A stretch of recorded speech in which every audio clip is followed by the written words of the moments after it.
प्रसंग विशेष पर समर्थन करे यहाँ तक तो ठीक है जी। लेकिन हमेशा आप समर्थन करें तो आप उसके गलत काम है उसके भी आप हिस्सेदार। मैं आपसे यही पूछना चाहता था कि एक्टिविज्म तक तो ठीक है, लेकिन एक्टिविज्म के नाम पे आप किसी आइडियोलॉजी को ढो रहे हैं, ये कहाँ तक ठीक है?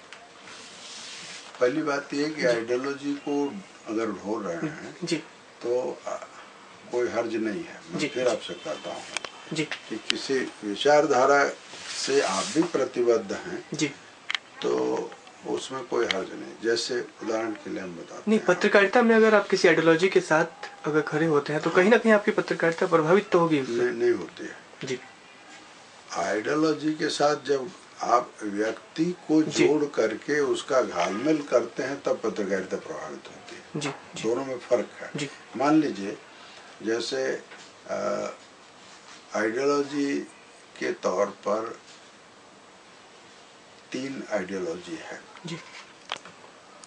कांग्रेस की धर्मनिरपेक्षता है, कम्युनिस्ट पार्टी का साम्यवाद है जी, माने समतामूलक समाज है, जी, भारतीय जनता पार्टी का राष्ट्रवाद है। जी। अच्छा, अब ये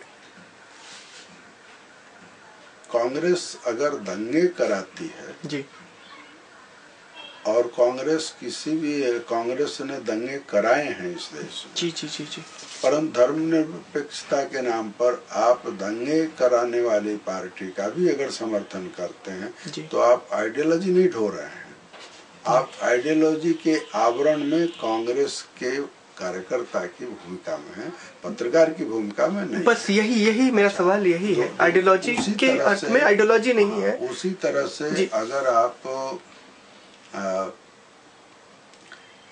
साम्यवाद या समतामूलक समाज के समर्थक हैं तो बहुत अच्छी बात है, लेकिन समतामूलक समाज के समर्थक हो करके और ये सीपीएम के हर तरह के अनाचार को, जुल्म को, जाति का अगर समर्थन कर रहे हैं तो वो आइडियोलॉजी का समर्थन नहीं है। बिल्कुल उसी तरह से भारतीय जनता पार्टी राष्ट्रवादी पार्टी है, एक पत्रकार राष्ट्रवादी हो सकता है और मैं खुद मानता हूँ कि हमारी जो विचारधारा है, मेरी अपनी, वो राष्ट्रीयता की विचारधारा है। और परंतु हम ये जब ये कहते हैं कि हमारी विचारधारा राष्ट्रीयता की है तो हमारा ये फर्ज हो जाता है कि भारतीय जनता पार्टी राष्ट्रीयता के पायदान से जहाँ जहाँ उतरती है और जहाँ जहाँ भटकती है वहाँ उसके खिलाफ हम जो लिख पढ़ करके वातावरण बना सकते हैं वो हमारा बनाना फर्ज है। और भारतीय जनता पार्टी के शासन के दौरान मैंने जनता पार्टी ये राजग के शासन के दौरान बहुत सारे लोगों ने किया, हमने भी किया। एक बार तो हमने ये सवाल ही उठाया कि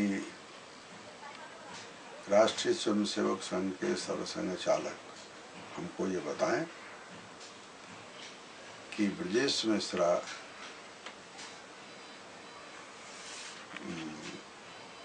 प्रधानमंत्री के चाकर हैं या अटल बिहारी वाजपेयी ब्रजेश मिश्रा यानी अपने सुरक्षा सलाहकार के चाकर हैं।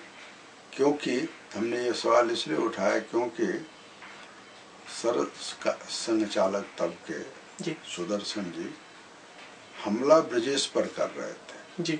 हमने उनसे कहा कि आपके पद की गरिमा इससे गिरती है, आपको अगर हमला करना है तो आप सीधे उस पर हमला करिए जो नीति का निर्माता है, और नीति का निर्माता अटल बिहारी वाजपेयी है। अटल बिहारी वाजपेयी जो है वो अमेरिका के इशारे पर नाच रहे हैं, तो आप ये खुलकर कहिए और अगर हिम्मत हो तो आप उस पार्टी को 2 टुकड़े कर दीजिए, इस सरकार को गिरा दीजिए, लेकिन आप एक अदना ब्रजेश मिश्रा होंगे, क्या कहते हैं, द्वारिका प्रसाद मिश्र के बेटे, लेकिन ब्रजेश मिश्रा आखिरकार उस समय जब आप उन पर हमला कर रहे हैं तो प्रधानमंत्री के प्रमुख सचिव हैं और सुरक्षा सलाहकार हैं। बिल्कुल। लेकिन वो नीतियां नहीं बना रहे हैं, वो नीतियां बनाने में उनके सलाहकार की भूमिका। तो और उसी तरह से स्वदेशी के आंदोलन के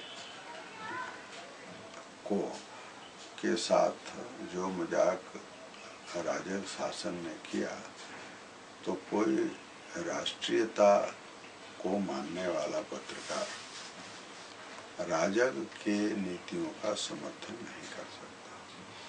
तो वहाँ एक सवाल खड़ा होता है कि आप विचारधारा को मानते हैं या उस विचारधारा का ढोंग पालने वाली उस पार्टी को।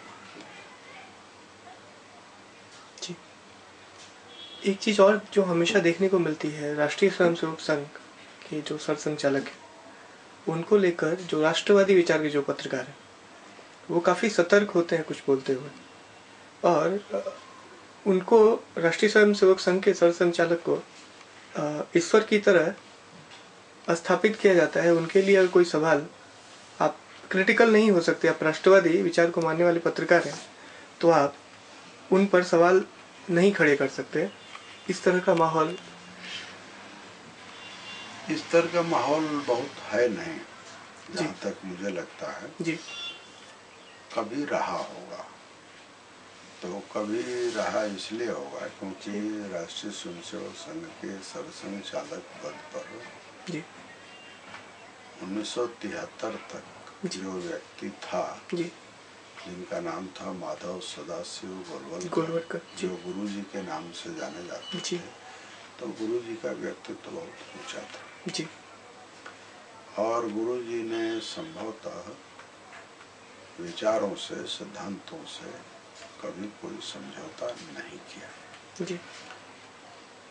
उनके जीवन काल में जनसंघ को एक बार सरकार में आने का मौका मिला, तो उन्होंने जनसंघ को चेतावनी भी दी कि सरकार में क्या क्या फिसलन हो सकती है, उससे आप बचें। अच्छा, बाला साहब देवरस का भी जो कार्यकाल था जी, वह भी सरसंघ चालक के मर्यादा के अनुरूप ही था। जी जी जी। उसके बाद जो कुछ हुआ है रज्जू भैया, उसके बाद जो कुछ हुआ है जी, वो जो क्रम चला है, तो उसमें पहली बात ये हुई है कि तब जनसंघ के जो नेता होते थे जी, गुरु जी के जमाने में, वे और गुरु जी, उन दोनों का संबंध कुछ विद्यार्थी और अध्यापक का था जी, गुरु और शिष्य का था जी, बालक और पिता का था। उम्र का भी फर्क था, पद का भी फर्क था, अनुभव का भी फर्क था जी। जनसंघ के नेता अनुभव में कम थे, तो अनुशासित भी रहते थे, उनकी बात सुनते भी थे। बिल्कुल। बाला साहब के बाद जनसंघ के नेता धीरे धीरे अनुभवी भी हुए और एक